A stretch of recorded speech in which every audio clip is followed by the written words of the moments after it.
아, 마지막, 모음. 이번 주 자음, 복태. 그리고 마지막으로 모음을 하면 음은 심화 끝. 이 모음은 다음 주 모의고사의 이제 범위에 포함이 되겠죠. 그래서 보면 모음은 근데 자음보다 쉬워 얘들아. 자음은 19개를 표를 그려서 다 외워야 되는데 모음은 21개 중에 10개만 외우면 돼요. 자, 보세요. 모음은 모음의 정의, 공기가 발음 기관을 지나면서 방해를 받지 않아. 그래서 순 우리말로 뭐라고 한다고 했어? 닷소리라고 했지? 아니, 혼자 난다. 홀소리라고 했지? 홀소리가 모음이고 반대가 닿아서 나는 닷소리. 어딘가에 닿아서 나는 게 자음이겠죠? 또 가려졌네. 그리고 또 하나. 모음은 운인데 음절을 이룰 수 있지, 얘들아. 즉, 하나의 글자를 이룰 수 있죠. 그래서 자음 없이 소리가 나고 모음은 전부 울림 소리야.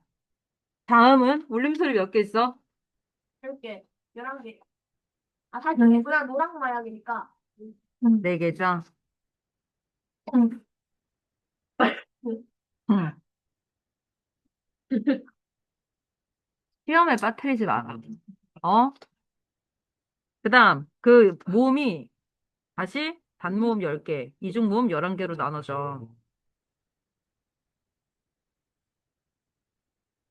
그리고 단모음을 나누는 기준은 혀의 위치.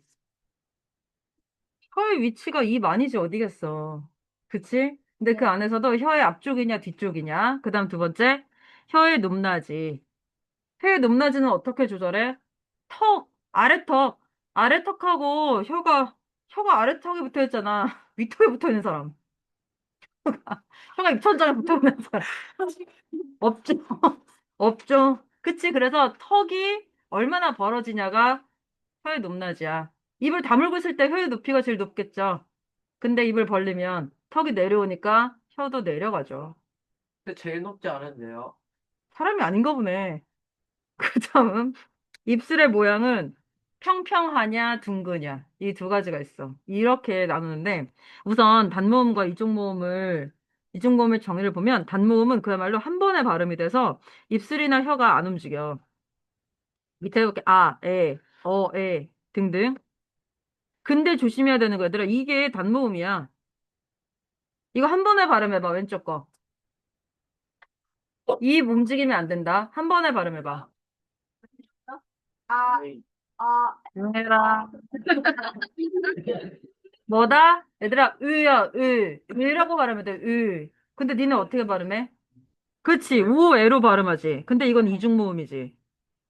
왜? 사실은 원칙은 의로 한 번에 발음을 해야 돼서 의롭다. 참의. 의로 발음해야 되지만 우에 이중모음으로 발음하는 게 허용돼. 오른쪽 애들 마찬가지. 얘 한 번에 발음해봐, 얘들아. 그럼 입이 나온 상태로 끝나야 돼. 발음해봐. 와, 아니, 오른쪽에. 네? 우 더하기 이 저거. 야, 와. 야! 아, 추운요, 어휘.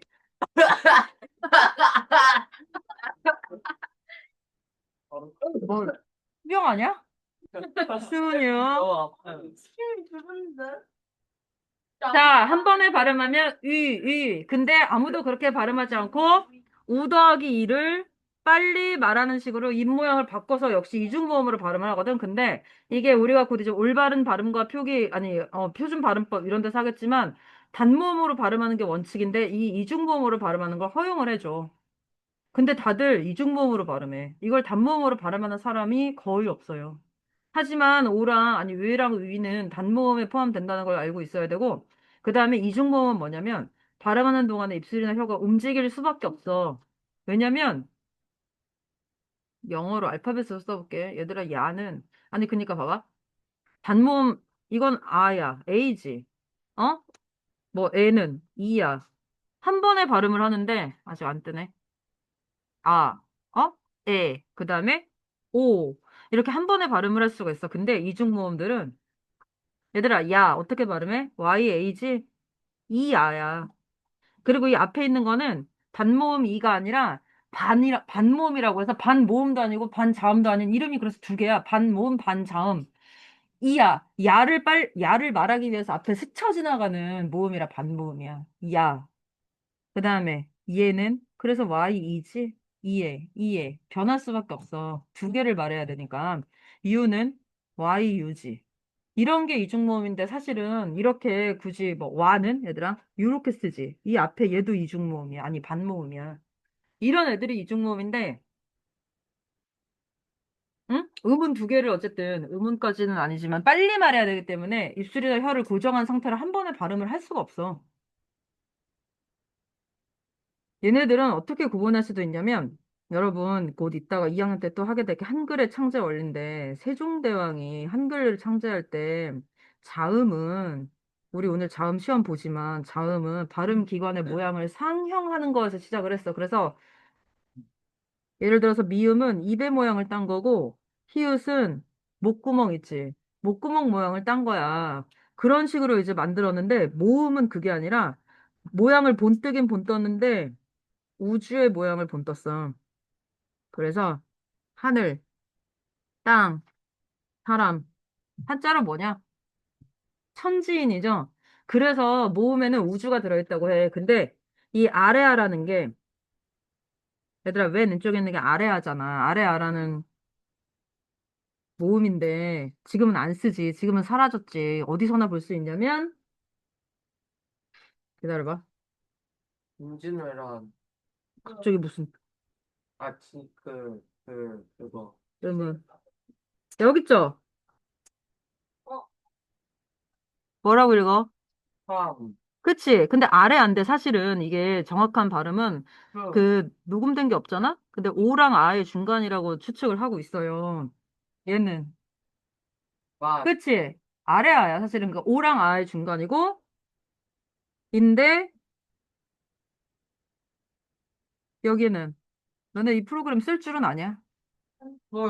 한. 아래야 한글이죠. 이 점이 아래아라서 아래야 한글인데, 이게 모음을 만든 원리야, 얘들아. 약콩두유 보면, 그 약한 아니에요? 이나 의에다가 위나 아래에, 어?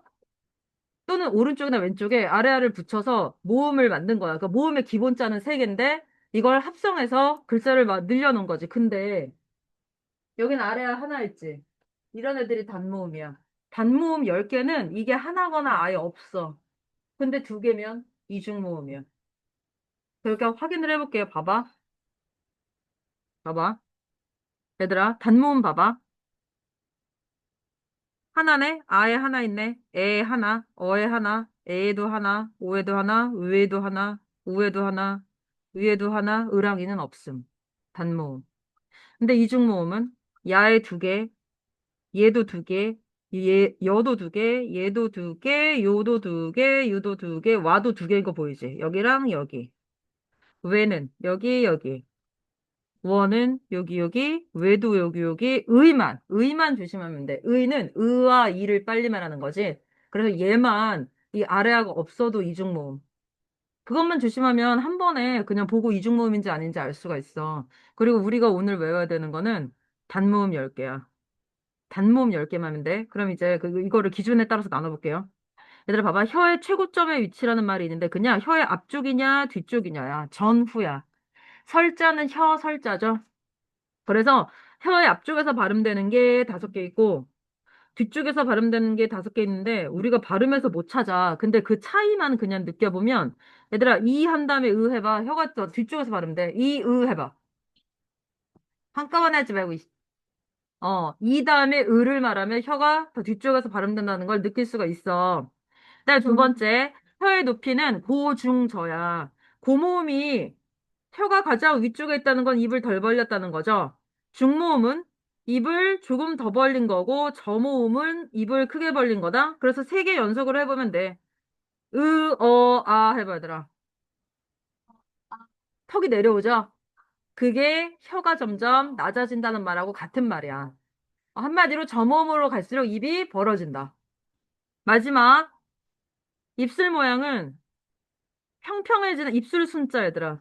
평평해지는 평순, 둥그러지는 원순이 있어. 그러니까 평순모음으로 발음하면 이렇게 돼.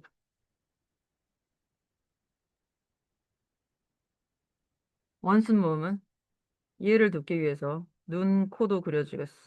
어, 어, 어. 이렇게 돼. 원순 모음은 이렇게 되겠죠. 어? 이상한 소리 내지 마라.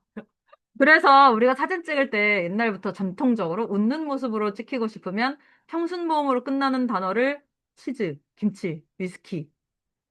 근데 니네 원순 모음으로 발음하면 어떻게 사진 어떻게 나오겠어? 뭐? 뇌쇄적으로 나오겠죠? 뇌쇄적이란 말이 뭔지 난 왜? 요염해 보이겠죠? 위험이 뭐예요? 시끄러워. 그래서 원순 모음은 4개, 평순 모음이 6개 있는데 선생님 옛날에 어떤 그 대통령 되기 전에 온갖 정치적인 고초를 많이 겪은 전직 대통령이 그게 누구예요? 안 알려줘. 전두 아니에요? 대통령이 아 조용히 해.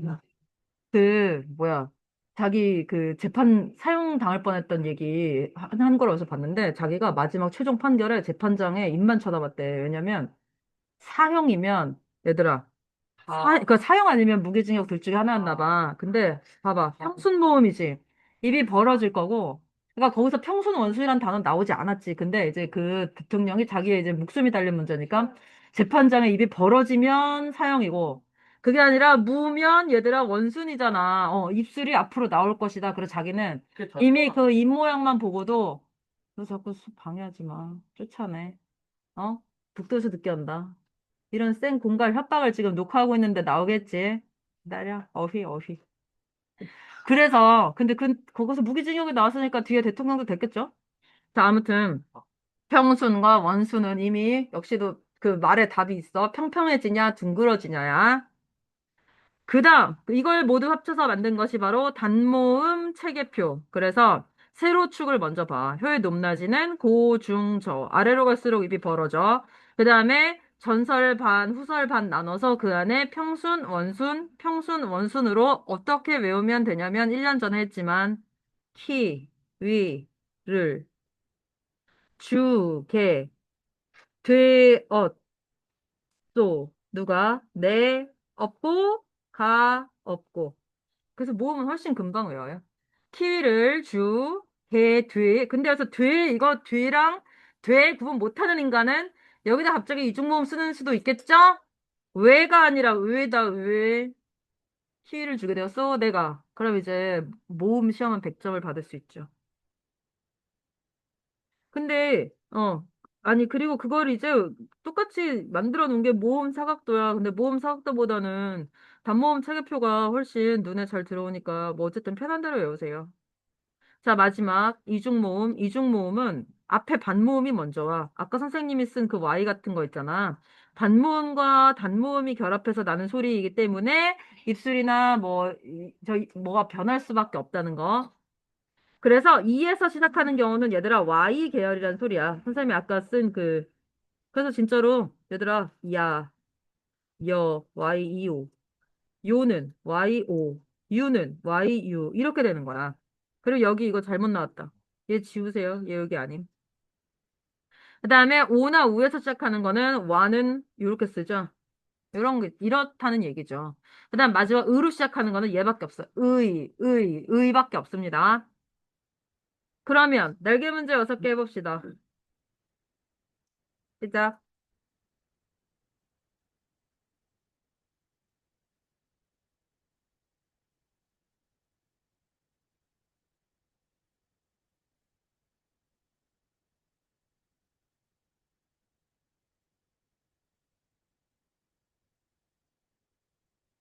X 치면서 푸세요.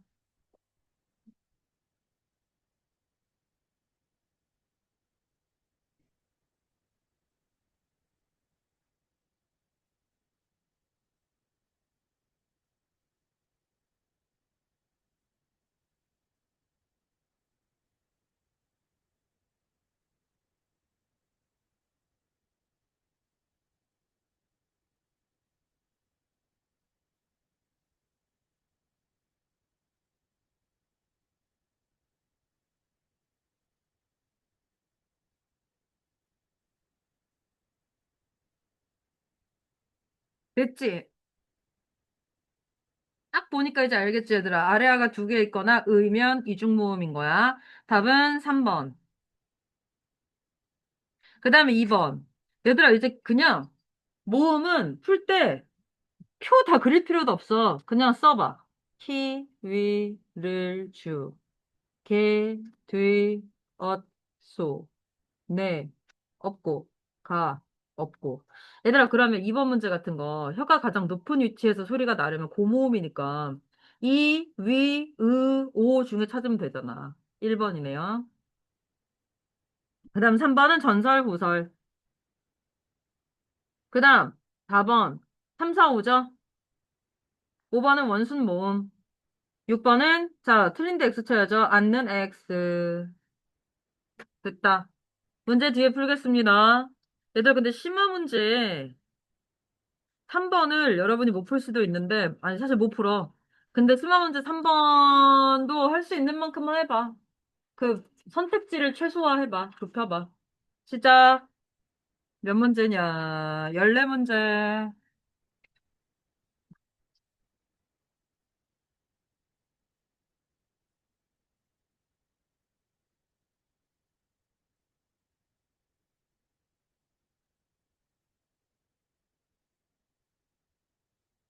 그 몇 번이요?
얘들아, 맞아. 표 하나 이상한 거 있어. 여기 발표 문제 1번 있잖아.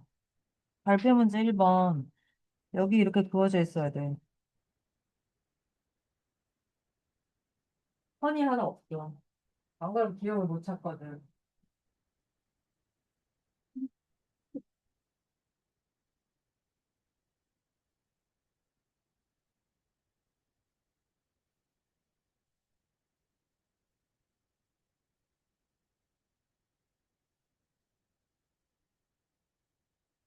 피비인이면 그러니까 우리 여태까지 발음했던 것처럼 발음하면 안 되겠죠?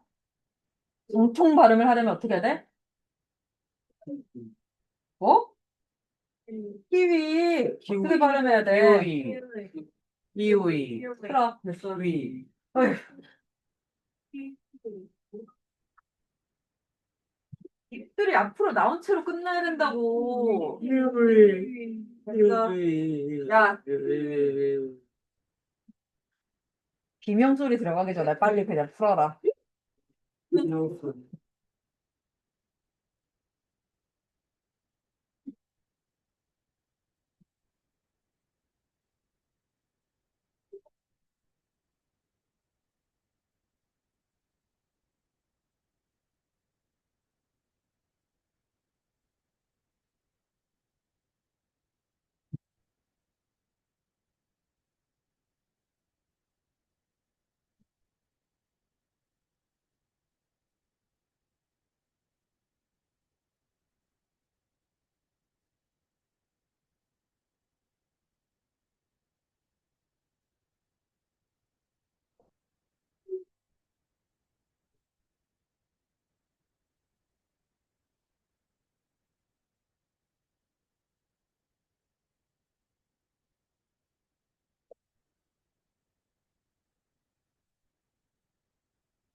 어, 어,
잘 써?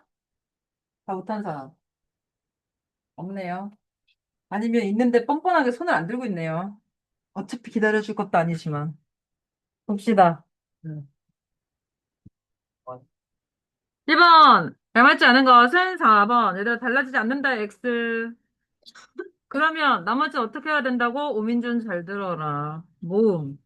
홀로 소리. 목청을 울리면서 단모음, 입술 모양, 평순, 원순. 입술 모양, 혀의 위치, 단모음, 이중모음. 아니, 변화 유무도 해야죠. 자, 다음 주에 이렇게 안 돼 있으면 교재검사 불합격이라고 했습니다. 즉, 모든 문제에 보기가 5개 있잖아? 1, 2, 3, 4, 5번은 형광펜이 쳐 있든지 X가 쳐져 있든지 둘 중에 하나가 무조건 돼 있어야 된다. 알겠죠? 교재검사 불통하면 기본적으로 어휘 하나씩 줄 거예요. 모의고사 때 어휘 불합격 과제가 제일 두껍다는 거 알고 있죠? 평일에 와야 돼요. 아, 좀 오지 말라고. 자, 그 다음에 2번. 5번이지? 단모음이니까 안 달라지지. 자, 이제 형광펜은 알아서 해오시고, 1, 2, 3, 4번. 그 다음에 3번은, 자, 기억, 혀의 최고점의 위치, 니은은 입술 모양, 디귿은 혀의 높낮이. 그 다음, 얘들아, 입술을 오므리지 않는다, 뭐다? 평순 모음이야. 6개 중에 하나야. 입이 조금 열려서 혀 위치가 높으면 뭐야? 고모음이야. 아니, 그러면, 다시 한번 얘들, 그래, 여러 번 했을 테니까. 그 다음에 혀의 최고점이 앞에 있으면 전설 모음이야. 2죠? 답은 2번. 그다음 5번은 1번이죠. 다음 6번. 혀의 위치가 중간이면 중모음이고, 그 중에 원순 모음이고, 이건 당연한 거고, 이건 단모음 10개 모두의 특징이니까. 그 다음에 그 중에 전설 모음이면, 으. 그 다음 7번. 옳지 않은 건 3번. 크게 아닙니다. 다 맞았죠? 다음. 이제 발표 문제. 얘들아, 1번 답 1이죠? 그 다음에 2번은 고에서 중으로. 그럼 봐야지. 자, 키, 위, 를, 주, 개, 뒤, 소. 여기 밑에는 안 써도 되지만 쓸게요. 네, 가. 여기서 고에서 중이니까 여기 첫째 줄에서 둘째 줄로 바뀐 걸 찾으면 3번. 우에서 오. 그죠? 그러니까 모음은 표 외우면 그냥 금방 해. 그 다음에 3번은 4번이죠. 나머지는 다 X 쳐야겠지. 그럼 이번엔 반대로. 1번은 얘들아 어디에? 둥글게 땡. A는 원순 모음이 아니니까. 조금 열고 땡. 이렇게 해오세요. 다음. 다음 이제 10번 문제. 1번 답은 3이죠? 요게 문제인데 일단 3번 하고 아니 그래 아니 제일 마지막에 할게. 아니 2번은 맞췄죠. 얘들아 2번 답은 1이죠? 그럼 또 여기 동그랗게 X 높아지게 X 이렇게 다 해와. 그 다음에 이제 3번을 가장 마지막에 할게요. 4번. 4번 답은 여기 나와 있지, 얘들아. 와. 와는 단모음 얘에다가 R을 더한 거라고 돼 있으니까 이거지. 단모음 뒤에 반모음이 온 것도 아니고 이것도 틀렸죠. 답은 4번이죠. 본문에 답 다 있었죠. 그러면 앞에 2번을 보면 3번을 보면 잘 봐.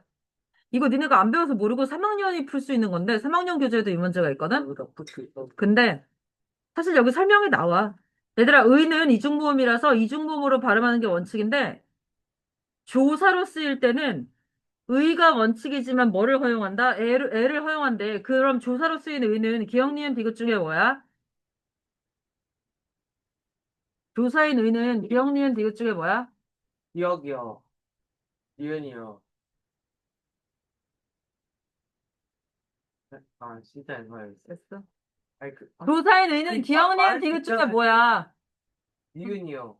넌 이미 2개 벌었어. 기다려. 아니, 쌤, 자, 니은 얘는 쌤. 의 원칙이고, 애를 지금 허용하는 거죠? 그치? 근데, 첫 음절이 아닌 경우에는 단모음 이로 발음하는 게 허용된대. 첫 음절이 아닌 경우에는 그건 기억이야, 디귿이야? 디귿이지 두 번째 글자잖아. 호의. 두 번째 글자라서 얘는 의가 원칙이고 이가 허용이야. 그러면 기억은? 이런 예외가 해당되지 않으니까 의로 발음해야겠죠, 무조건. 그래서 이 의의 발음의 경우의 수가 사실 여기 없지만 총 4개 정도 있어요. 그래서 여러분 나중에 분명히 이제 올해 안에 익숙하게 될 말이 민주주의, 이거 있지? 이거 발음의 경우 수 8개인가 그래. 근데 이게 꼭 의의 발음에서 무조건 나오는 거야. 자, 그러면 여기 답이 몇 번이야, 얘들아? 기억 맞지? 의는 이중모음이니까 입술 모양이나 혀 위치가 바뀌는 거 맞지? 맞아.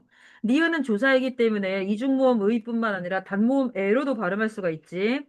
그다음에 디귿은 첫 음절이 아니라 두 번째 글자이기 때문에 이로도 발음할 수 있지. 그래서 그 말 있잖아, 유명한 말. 호의가 계속되면 둘리인 줄 안다는 말은 호의를 호이로 읽는 것도 가능하기 때문이죠. 근데 둘리가 외우는 주문이 호의잖아, 호의. 그 다음에 4번. 기역과 니은의 의는 그치. 기역은 의로만 발음되는데 니은은 애로 발음할 수 있으니까 발음할 수도 있지. 근데 5번. 니은과 디귿의 의는 단모음으로 발음될 때 하나는 애고 하나는 이야. 동일한 소리가 아니죠.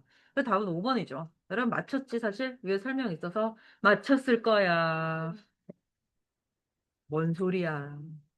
자, 소설로 넘어갈게요. 얘들아 질문 참 질문 없으면 넘어갈게요. 이거 그만턴 싱어는 왜 미리 읽기가 없었냐면 미리 읽을 수가 없기 때문이죠. 왜? 한 권짜리 장편 소설이라서. 와, 다행이다. 그래서 그 일부만 할 건데 어쨌든 자 그만턴 싱어는 누가 다 먹었을까 볼게요.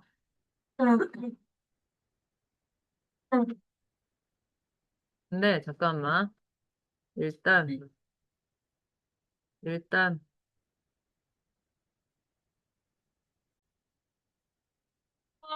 싱아는 누가 다 먹었을까 해서 싱아라는 게 식물 이름인데 옛날에는 먹을 게 없으니까 이 싱아가 무슨 그 줄기 겉에 벗겨서 먹으면 무슨 상큼한 맛이 나는 무슨 식물이 있대요. 아무튼 식물이야, 식물. 이거 상아로 알고 있는 인간도 있어요. 상아를 어떻게 먹음? 자, 장편소설 성장소설이고, 성장소설은 얘들아, 알지? 우리 많이 해서 주인공이 내적으로 성장하는 내용을 담은 소설이잖아. 많이 했잖아. 뭐 자전거 도둑도 했고, 하늘은 말 것만도 했고, 일가도 했고, 자, 자전적인, 즉, 박완서 작가의, 얘들아, 자전거 도둑을 쓴 박완서 작가의 자기 얘기. 거의 수필에 가까운 소설이야. 그래서 고백적이고 어린 시절을 회상하듯이 쓰인 작품이다. 배경이 언제냐? 일제강점기 말. 그럼 몇 년대게? 1970년, 아니, 43년이요. 40년대요. 1900? 40년. 40년대가 되겠죠. 왜냐면 45년에 일본이 망해서 우리가 독립을 했으니까. 본가는 서울에 지금도 있는 현저동이라고 서대문군가 그쪽에 있는 동네고, 그 다음에 개성의 박적골이야. 우리나라가 남북으로 나뉘기 전이죠. 일제강점기면. 그래서 그 실제로 박완서가 태어난 곳도 여기야.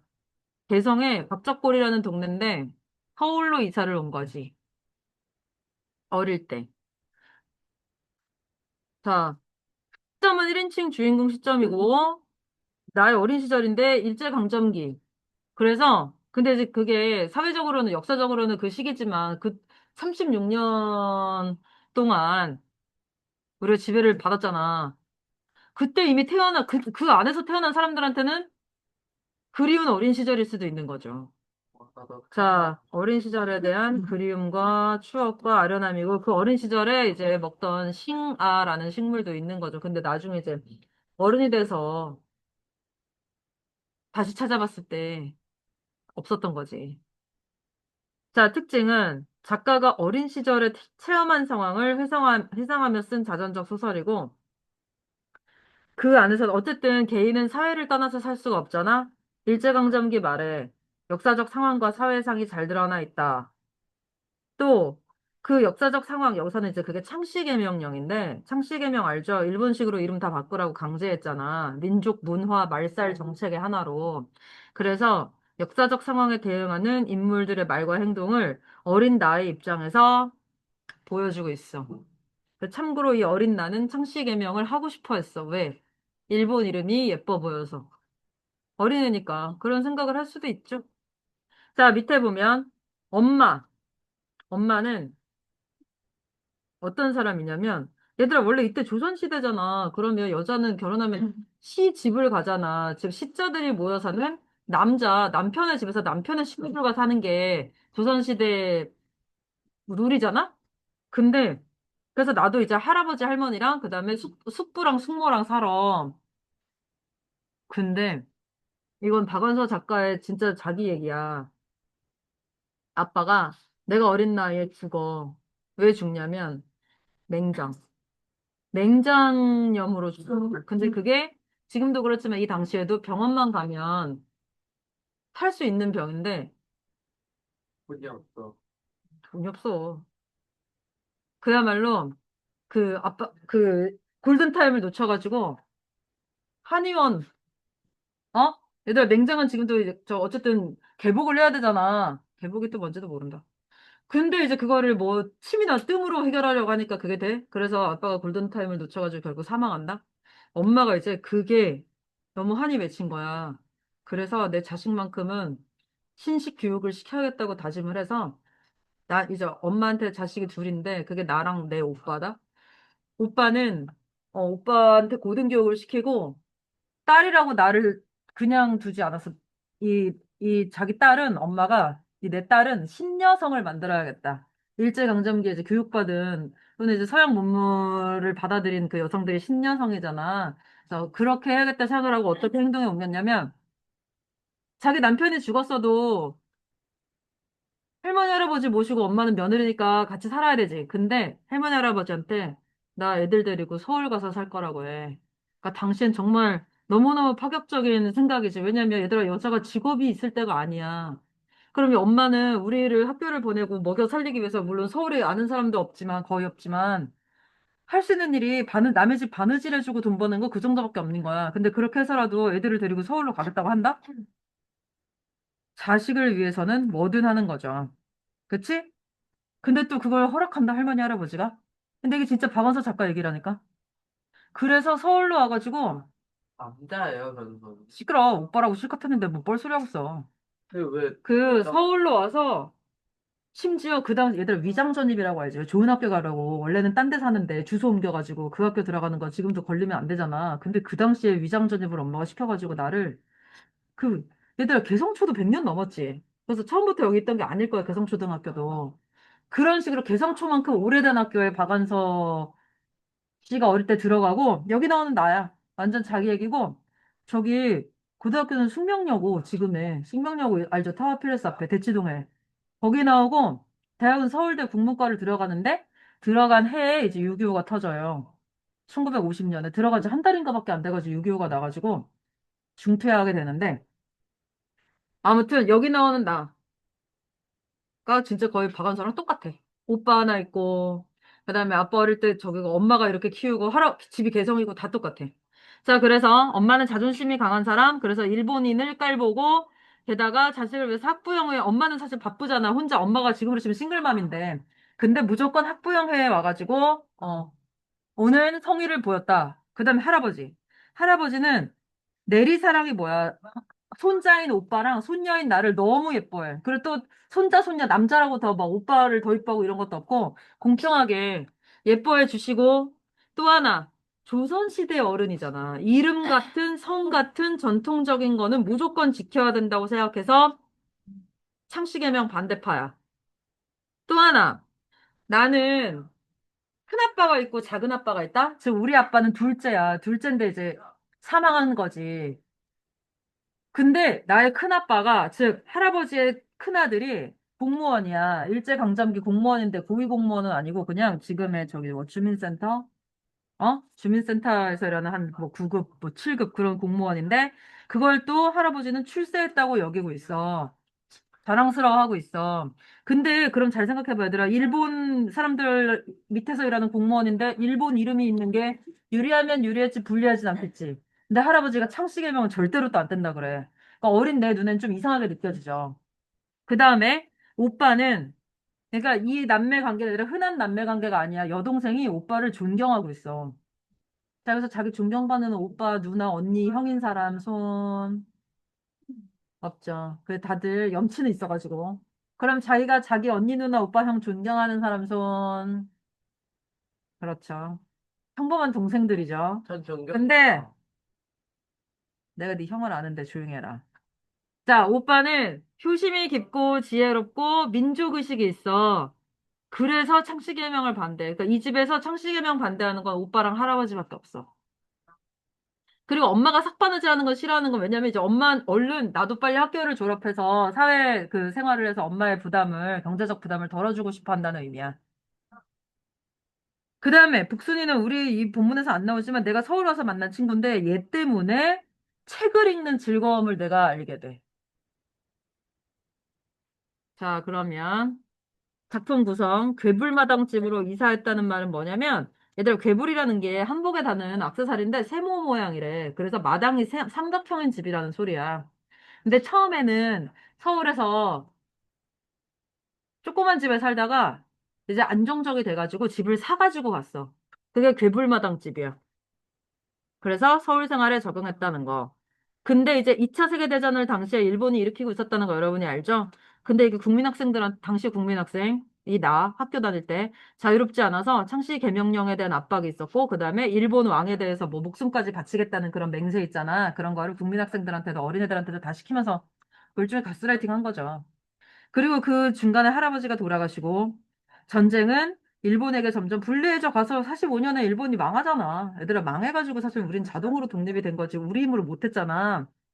자, 방공 연습은 뭐야? 왜 사이렌 울려가지고 사람들 막 대피하는 훈련하고 하는 거 있죠. 그걸 더 자주 하게 됐고, 그리고 창씨개명을 이제 반대하던 할아버지가 돌아가셨으니까 하면 어떨까 하고 큰아빠도 작은아빠도 사실은 엄마도 하고 싶어 했는데 오빠가 반대하는데 그걸 어른들이 그 뜻을 받아들여줘. 이따가 본문에서 볼게요. 자, 시대 상황. 2차 세계대전이 발발했다.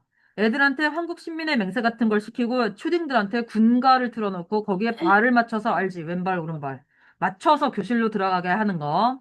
그 다음에 일본이 잘 나가던 시기에는 남양군도가 필리핀 같은 데들의 섬들 있잖아. 고무공을 공짜로 나눠주기도 한다. 근데 일본이 점점 폐색이 짙어지니까 생필품을 배급제로 바꾸고 창씨개명하라고 막 그러니까 얘들아 망하기 직전에 제일 못 살게 구는 거잖아. 못 살게 굴고 방공 연습을 하고 그다음 몸빼는 이거 고터 지하에서도 파는 데 있을걸? 그 시골 할머니들 입으시는 고무줄 바지 있잖아. 그걸 이제 초등학교 여자애들한테도 입힌 거야. 근데 이제 엄마 기준엔 그게 너무 꼴 보기 싫은 거지. 왜냐면 여자는 치마를 입어야 되던 시대니까. 그러면 어린애들한테 왜 고무줄 바지를 입혔겠어? 비상시에 기동성이 있어야 되니까. 치마보다 바지가 훨씬 편하잖아. 그거야. 그 비상 사태라는 게 뭔지는 알겠죠, 여러분? 그다음 상씨 개명에 대해서 오빠랑 작은아빠가 갈등을 했는데 작은아빠는 얘들 아까 큰아빠는 공무원이랬지 작은아빠는 남대문 시장에서 사업을 크게 해. 근데 일본인들을 상대로 하니까 역시 일본 이름이 있는 게 유리한 거야. 그래서 작은아빠는 이름을 바꾸고 싶어 한다. 근데 오빠가 어떤 발언까지 했냐면 물론 공손하게 얘기했겠지. 그렇게 바꾸고 싶으면 호적을 파서 나가시라고 한 거야. 근데 니네 막 드라마 같은 데서 봤죠? 파라는 건 인연 끊는 거랑 비슷한 말이죠.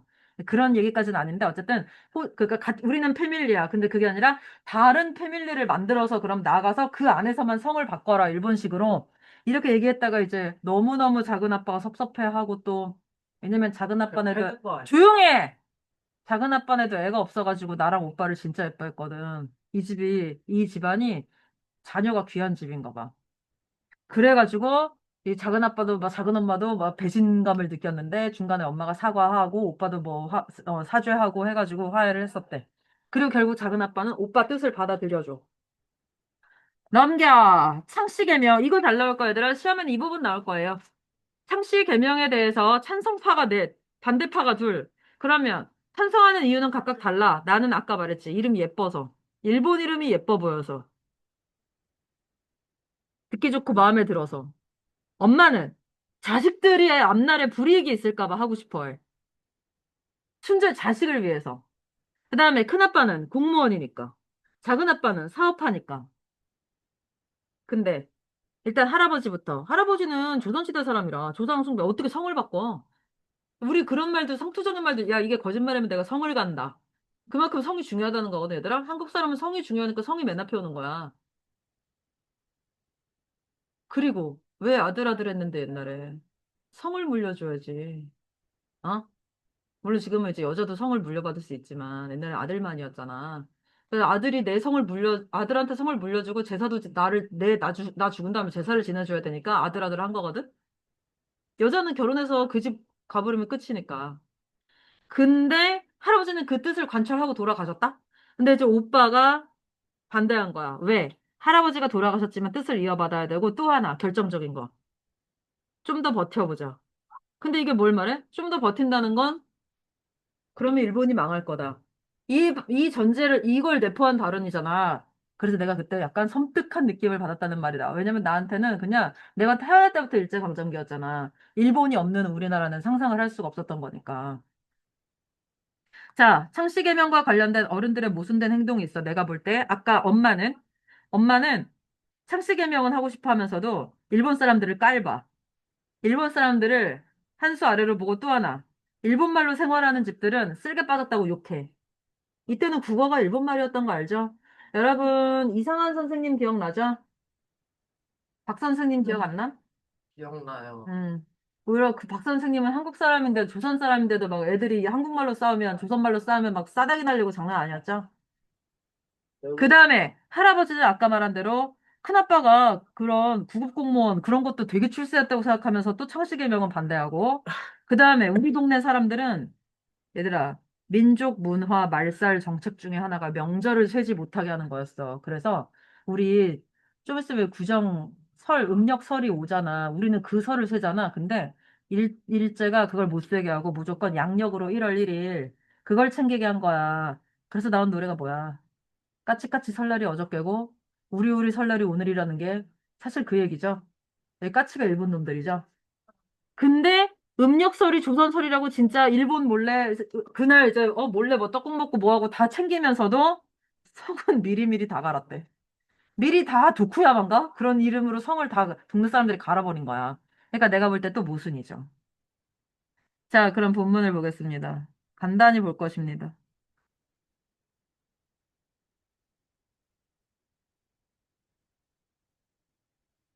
자, 일제강점기 말이 시대적 배경이고, 개성. 얘들아, 개성은 사실 서울에서 차로 1시간이면 간대. 갈 수가 없어서 그렇지. 그러니까 서울에서 멀지가 않아. 근데 지금 이제 차 타고 다닐 때가 아니고, 서울역에서 아마 기차 탔을 거야. 서울역에서 기차를 타서 개성. 그러니까 사실 얘들아, 이 철도가 지금도 있으면 개성 지나서 평양까지 기차 타고 갈 수 있겠죠. 평양에서 유라시아 대륙까지 가서 사실 나중에는 프랑스 파리까지 갈 수 있죠. 반대로 유럽에서는 기차 타고 러시아랑 뭐 저기 대륙 지나서 북한 지나서 어디까지 올 수 있어? 부산. 그게 철도로 연결이 될 수가 있죠. 어쨌든 그래서 개성에서 가까운 박적골이라는 데가 내가 태어난 고향이다. 거기서 할아버지 할머니랑 숙부숙모랑 살고 있는데 엄마가 신식 교육을 시켜야겠다는 계기는 아까 알려줬죠? 아빠의 죽음이야. 그래서 처음에는 오빠 먼저 데려가. 한꺼번에 둘은 못 데려가고 오빠 먼저 데려가서 자리를 잡은 다음에 나를 데리러 와. 자, 그래서 어머니에게 이끌려 서울의 현저동으로. 근데 좋은 동네는 아니지. 달동네야, 달동네. 달동네는 왜 달동네냐면 진짜로 달이랑 가까워서 그래. 무슨 말이야? 고지대. 우리나라는 국토의 몇 퍼센트가 산? 70% 왔어요. 응, 70%잖아. 그러니까 대부분 이제 언덕백인데 그 중에서도 꼭대기. 화장실 같은 거 왜 하나 두고 여러 집이 같이 쓰고 수도 같은 거 당연히 없죠. 그래서 우물에서 길어다 쓰고. 근데 집이 높을수록 못 사는 집이죠, 이제. 멀리 꼭대기에 있을수록. 자, 그래서 국민학교에 다니게 되고 거기서 이제 이사를 가는데 새 집은 괴물마당 집이고 오빠도 이제 졸업하고 월급을 받게 되면서 오빠가 아마 일본인 어디 저기 가게인가 공장에 취직을 하게 돼서 어쨌든 살림이 더 폈어. 그렇게 정신적으로나 물질적으로 도시 생활에 적응을 해 나가지만 이게 길지 않았겠죠. 왜? 1950년에 무슨 일이 생겨? 인지는 날이 아니라 그 그래서 얘들아 이 뒤에 아니 이 내용하고 겹치는 박완서 작가의 또 다른 소설 시리즈가 있는데 그게 엄마의 말뚝이야. 엄마의 말뚝 1편, 2편, 3편이 있어. 이거 옛날 중학교 교과서에 실렸거든? 창비 교과서 같은 창비에서도 국어책이 나왔었는데 근데 엄마의 말뚝이 그 1편이 딱 이 얘기고, 같은 작가니까. 그 다음에 이제 2편이 6.25 전쟁 얘기인데, 거기서 이제 이 오빠의 그 뒷얘기를 알 수가 있어. 근데 진짜 뭐요? 이것도 박완서 작가 얘기야. 처음에 안 돼요, 네? 아, 그냥 물어본 건데. 아, 진짜, 진짜 그냥, 잠깐만요. 아니, 그냥 물어본 건데. 예, 저번 주에도 나왔고, 저번 주에도 나왔고, 이번 주에도 나왔고. 조용히 해, 최시원 녹화 중이야. 아, 기다려. 너 지난주보다 순한 맛이야, 지금. 이 말을 계속 걸어먹고 있어. 지금 사망하려고. 아무튼 엄마의 말뚝, 말뚝 이에 야, 잘 생각해봐. 사지 멀쩡한 건장한 남잔데 전쟁이 나면 어떻게 돼? 죽어요. 죽을 수 있어요. 끌려가죠? 어? 저기로 동원되죠? 근데 오빠는 인민군으로, 인민군으로 저기 끌려갔다가, 야, 사람이, 그, 보통 멘탈로는 그 전쟁의 참상을 견디기 힘들잖아. 그래서 오빠가 우리 집안의 기둥이고 엄마가 그렇게, 저기 이렇게까지 해서 교육을 시켜, 또 우리 집의 그 자랑스러운 저기가 오빠가 폐인이 되고 죽어요. 아, 죽어, 나중에. 근데 이제 박원서 작가도 그래. 오빠가 그렇게 죽었어.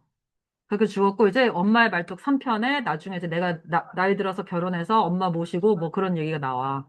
근데 문제는 엄마의 말뚝이었는데, 그때 10년도 넘었지만 치명적인 오타가 뭐가 있었냐면, 제목이 엄마의 팔뚝. 뚝으로. 미음을 피읍으로 바꿔서 어디서 오타를 내가지고 작품 제목이 엄마의 팔뚝이 됐던 적이 있죠. 자, 아무튼 보세요. 그래서, 자, 방학하기 무섭게, 방학을 하면 다시 개성의 할머니, 할아버지 집으로 가는 거야. 근데 가서 나는 이미 서울 사람이 됐다는 걸 느낀 게, 얘들아, 시골은 등잔불이야. 전기가 없어. 이게 제일 답답했대. 근데 서울은 대낮 같은 전기불, 전기가 이미 들어오고 있었던 거죠. 그래서 이런 차이를 내가 느꼈었다. 그리고 오빠는 숙부네 집에서 출퇴근을 했는데 작은 아빠, 이 작은 아빠는 남대문에 자기 가게가 있을 만큼 돈이 있어서 우리가 집을 살 때도 돈을 꿔줬고, 뒤에 봐봐. 얼음 창고가 있었다는데 얘들아, 이때는 전화도 되게 귀했다고 나오는데 냉장고라는 게 어디 있었겠어. 그러니까 얼음은 아주 특수한 이제 얼음을 사거나 할 수 있다는 건 특권층이겠죠? 그래서 아니, 숙부가 아니라 수치나 얼음을 이제 판매하는 뭐 그런 거였나 봐. 자, 그리고 숙부네도 아이가 없어서 작은 아빠네도 우리를 예뻐해줬고, 그 다음에 시대를 알려주는 말 좀 표시할게요. 산수. 뭐랄까, 시대 알려주는 말, 얘들아. 산수. 지금은 뭔데? 우와. 수학이고, 창가나 체조는 그냥 얘들아, 음악이랑 체육이라고 볼 수 있겠죠? 그러니까 엄마는 약간 주요 과목만 잘하면 예체능은 못해도 된다. 이런 주의였대. 자, 그 다음에 다락방에서 만화책을 보게 됐고, 숙모네. 근데 사실은 얘들아, 이때 동무들 중에도 동화책 같은 걸 갖고 있는 애가 없었다. 이것도 시대를 좀 알려주죠. 아이들한테 놀거리나 읽을 거리가 매우 부족하던 시절인 거죠. 그래서 심지어 학기 초에 새 교과서를 받으면 거기서 재밌는 걸 찾아놓고 막 읽고, 이걸 이제 배우는구나 이랬다는 거죠. 근데 오빠 방에 사실 오빠 책이 있었는데 한글로 된 소설책이어서 내가 그럼 얘들아 뭐야? 교과서랑 다 일본어로 돼 있었다는 소리지. 나는 한글 책에 흥미를 못 느꼈는데 한글을 몰라서가 아니라 한글을 알고 있었어. 자, 학교에서 우리 말과 글을 가르치지 않았기 때문에 한글 쓸 줄 아는 또래는 드물었는데 나는 그 드문 아이였어. 근데 나한테 한글을 쓰는 건 너무 부담스러운 일이었어. 왜냐면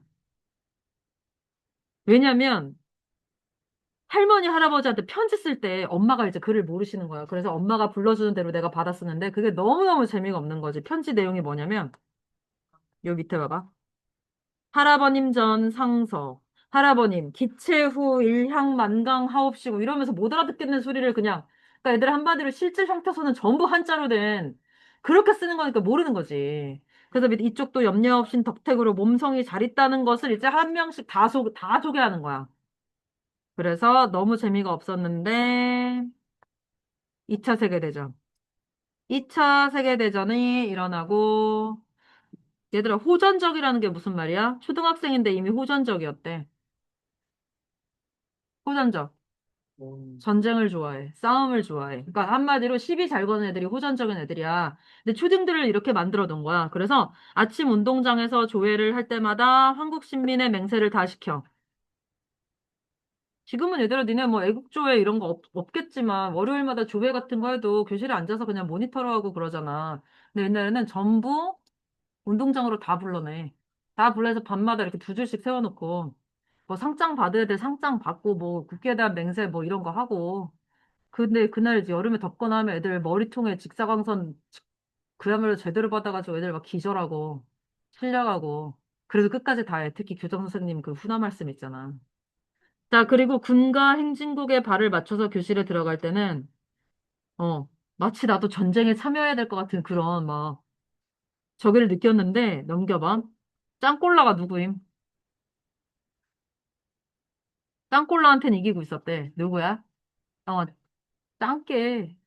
짱꼴라 같은 말이에요. 자, 근데 적으로는 이미 시시했고 더 큰 적에 대한 기대감은 뭐겠어? 연합군이겠죠. 자, 잘 나갈 때는 어느 날인가는 고무가 엄청나는 남양군도가 다 일본 땅이라면서 고무공을 하나씩 나눠줄 때도 있었지만 얼마 안 돼서 쌀은 배급제로 바뀌고 생필품이 배급제가 됐다는 건 일본이 궁지에 몰렸다는 거죠.